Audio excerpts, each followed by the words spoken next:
Some artificial flavors are not permitted. How about some artificial intelligence? Marketplace Morning Report is supported by VantageScore, a leading credit score now mandated for use in the conventional conforming space. Loans purchased by Fannie Mae and Freddie Mac. VantageScore.com for more information on the change.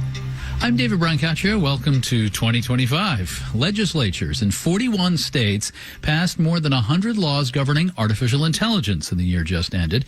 This analysis from New York University. Some of the laws start today. Marketplace's Megan McCarty-Carino reports. The home of Silicon Valley, California, leads the way with half a dozen new AI laws taking effect today. Several require more transparency for AI-generated content, says Marian Waldman Agarwal at law firm Morrison Forster. You don't want any person or any company to be using artificial intelligence in a deceptive way. The use of AI-generated or digitally altered content in political ads must now be labeled. A pair of laws seeking to limit election-related deepfakes and hold social media platforms responsible for their distribution are currently tied up in court over First Amendment concerns. But the state does now ban sexually explicit deepfakes. We see a lot of laws also related to child pornography and child safety and making sure that AI is captured within those laws. Attorney Arsen Karinian at Mayor Brown says the home of Hollywood also has new protections for creative performers. Companies can't just generate AI content using somebody's image and put it on products for commercial uses.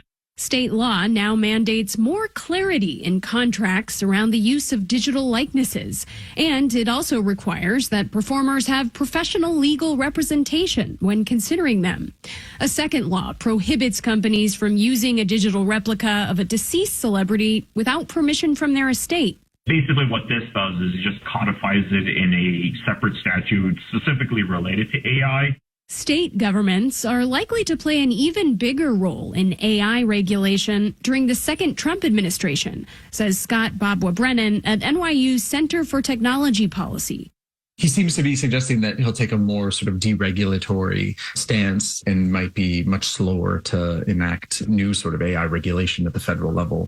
While the pace of federal regulation may slow down, the speed of technological change that challenges our nation's laws won't. I'm Megan McCarty-Carino for Marketplace. Financial markets are closed on this holiday Wednesday.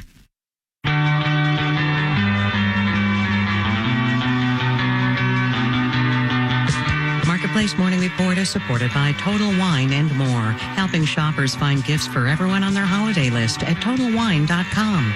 Drink responsibly. Be 21. How organizations will be supervised and regulated will be a key 2025 beat for us here. This will include the future of the international rules for banks. Federal agencies are considering new rules under the esoterically named Basel III Endgame.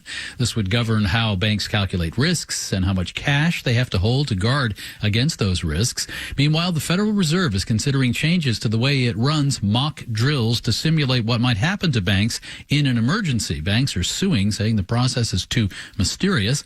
My colleague Nova Safo spoke about this with Greg Baer, President and CEO of the Bank Policy Institute.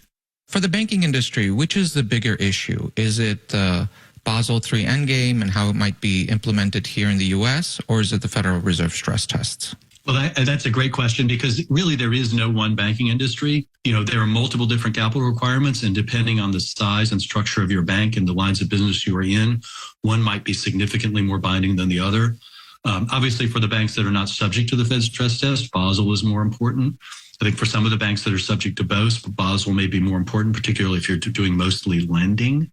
For capital markets, maybe it's the stress test.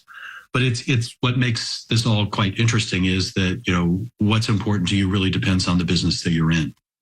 Do you think it's fair to say that the banking industry is kind of engaged in a kind of a concerted pushback against some of these efforts to kind of tighten the vice? Yeah, I think what the banking industry saw was, coming out of the global financial crisis, I think there was a legitimate concern that the quality and quantum of capital needed to improve and increase. and it did significantly. But I think what you saw with the Basel proposal and now with the stress test, that it was sort of a case of enough is enough. And then you look at comments from folks like, Secretary Yellen, Chair Powell, who continue to assure markets, we believe quite rightly, that the U.S. banking system is strong and resilient.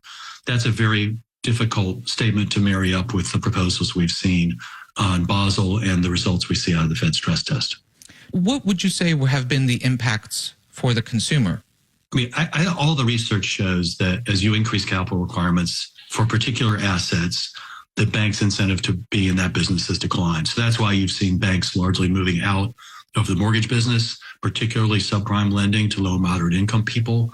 And there's no question that the price of lending to low and moderate income people and consumers more generally has gone up considerably. And I think you've seen that, in the businesses that banks have gotten in and out of post-crisis.